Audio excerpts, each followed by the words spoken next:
How do you keep the rest of the team from any kind of complacency in game 3? I mean, I think, there's a understanding in between our guys that, we haven't been very good over the course of the last, really 2 years. We've been good this year in game 3, but, you know, before that we just hadn't performed well in game 3, and that's probably a sense of complacency. So, I think guys are locked in like I've never seen before, understand the task at hand and know that this is going to be the hardest game of the series, and if we can come out on top, we put ourselves in a tremendous position. But, I mean, they're down 2-0, coming home, crowd's going to be loud, they're going to give everything they have. And, we definitely understand that and know that we got to come out ready to fight and just be ready for whatever, because they're going to throw everything at us.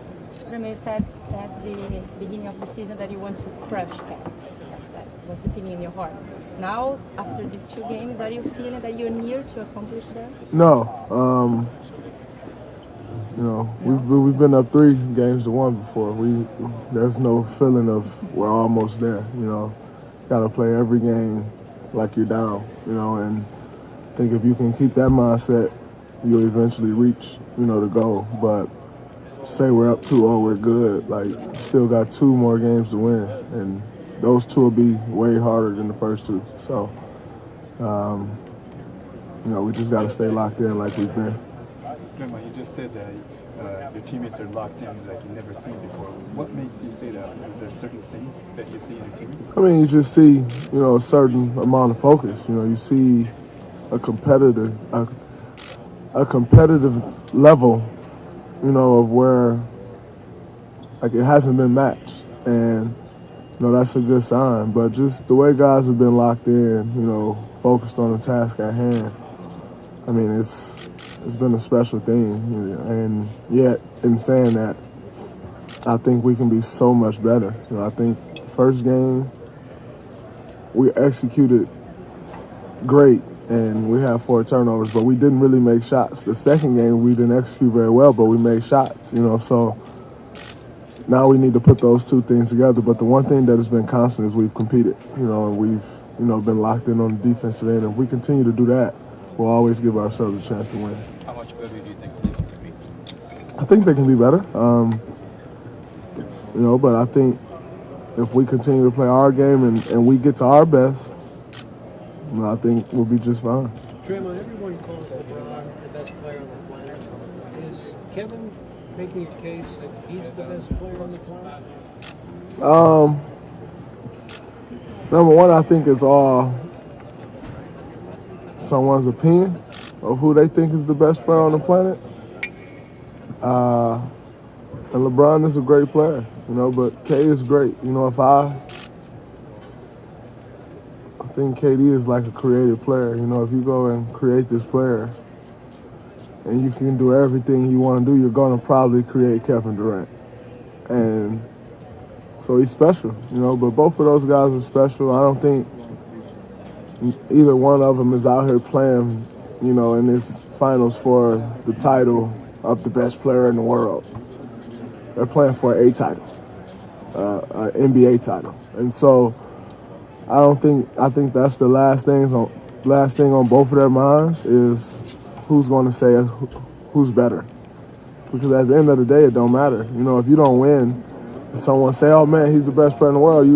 What do you get from that? But you get a lot more from getting the ring. So I think that's both of those guys' focus. If I had to look at it from the outside looking in, I would be willing to bet that both of them would rather have a title than that title. Draymond, this is one of those theoretical matchups that can never happen. Yesterday, Magic Johnson said his Showtime Lakers would have probably swept you guys.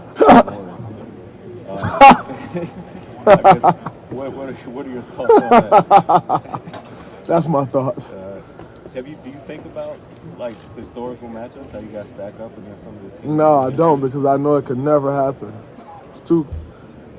First off, the game is completely different than it was back then. Like, nowadays, if you can't shoot a 3, you're a liability on the floor.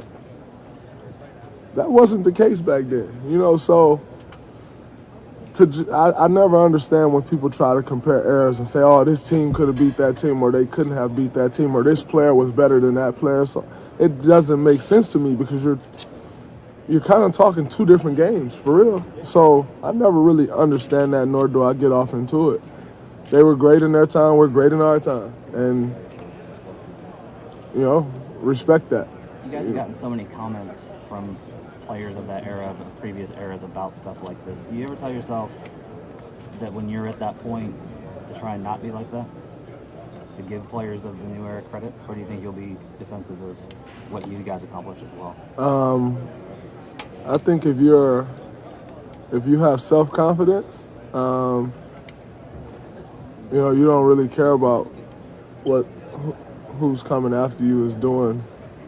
I mean, you care, you want to see them do well, you know. So for me, it's not going to be to try, you know, that. Like, I don't foresee myself doing that. You know, if they're great, they're great. You know, respect what they're doing. I think if you have full fulfillment in what you did, you know, and then it's not really, you know, we would have done this and we would have done that. You know, I think we would say we would have ran them out the gym. But is that true? I don't know. We'll never know. But in the same sense, I don't think they were as fast as we are. You know, so I sound stupid, right? No, you sound all right. No, I think I sound stupid because that's how all of it be sounding to me. So Draymond, it is what it is. if you do go 16-0, it would basically end the argument.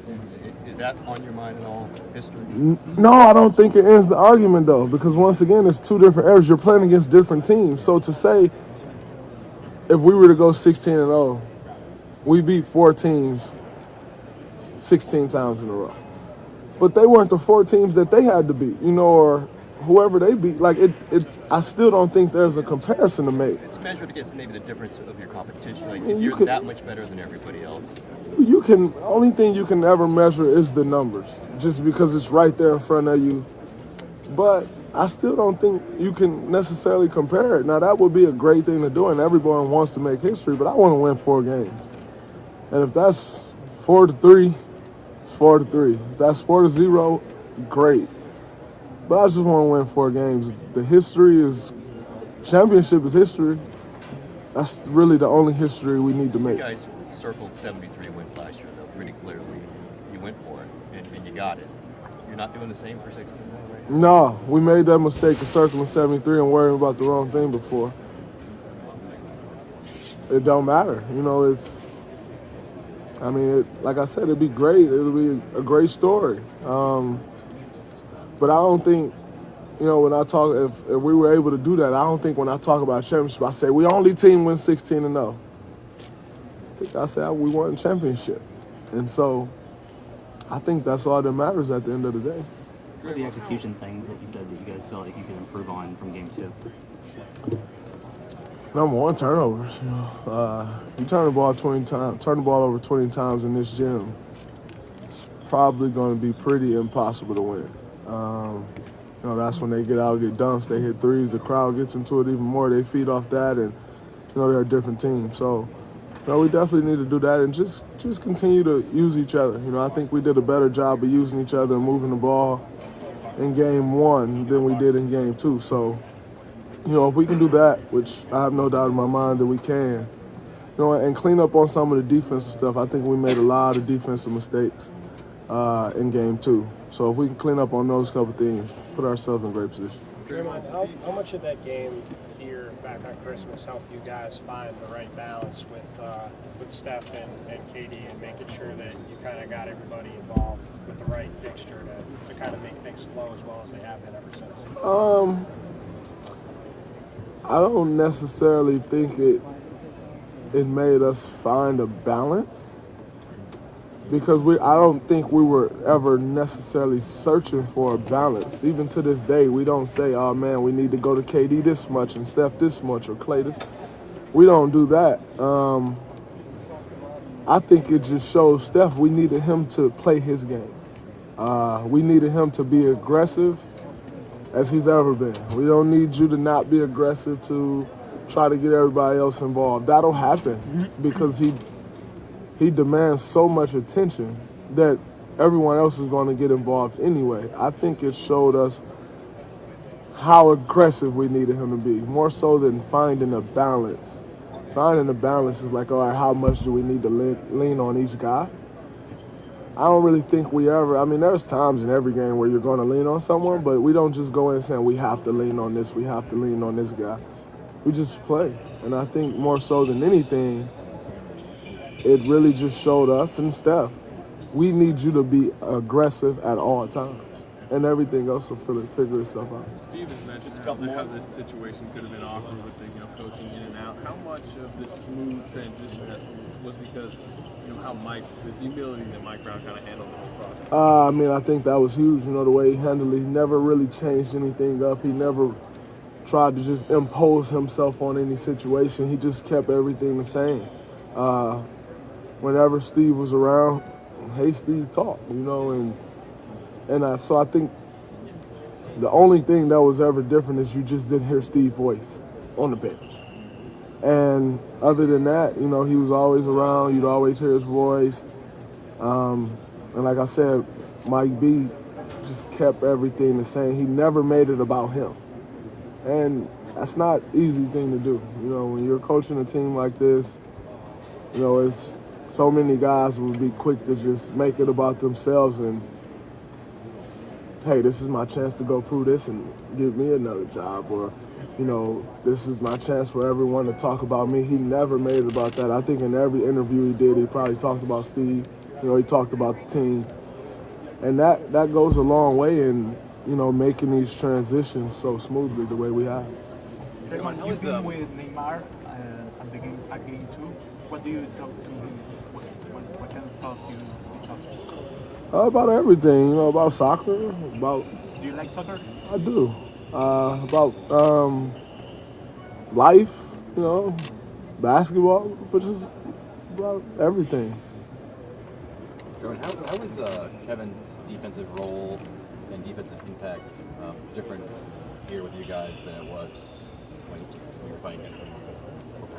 I mean, I don't know what their strategy was. I don't know what, was demanded of him. So I think it's kind of hard to say. I know the standard that we have, and, he's risen above that standard.